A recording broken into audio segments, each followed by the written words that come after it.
يعني ايه كلوز ويعني ايه فريز؟ كلوز دي يعني جملة كاملة، يعني لازم يكون فيها فاعل وفعل مساعد. وفريز يعني عبارة او شبه جملة اللي هي ما بتديش معنى كامل لوحدها، زي المبتدأ عندنا مثلا في اللغة العربية ما بيديش معنى كامل لوحده، لازم بيحتاج خبر عشان يكمل المعنى. وبتنقسم الفريز لثلاث حاجات في اللغة الإنجليزية، ممكن تبقى تو والانفينيتيف، أو ممكن تبقى verb بلس اي ان جي، أو ممكن تبقى noun. ما ينفعش تكون adjective ولا adverb، لازم تكون noun.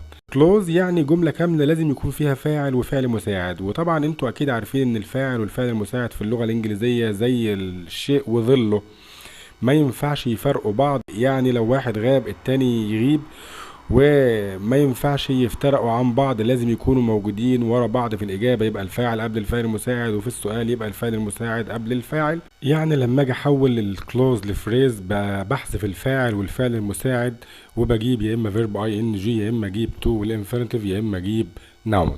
تعالوا نشوفوا ازاي بيختلف المعنى في الروابط عندنا في اللغة الإنجليزية، من روابط بيتبعها كلوز لروابط بيتبعها فريز. عندنا مثلا اول رابطه ناخدها رابطه السبب، اللي هي مثلا because. لما اقول مثلا I didn't go to work yesterday because I was ill، انا ما رحتش الشغل عشان كنت تعبان. تساوي بالظبط لما اقول I didn't go to work because of being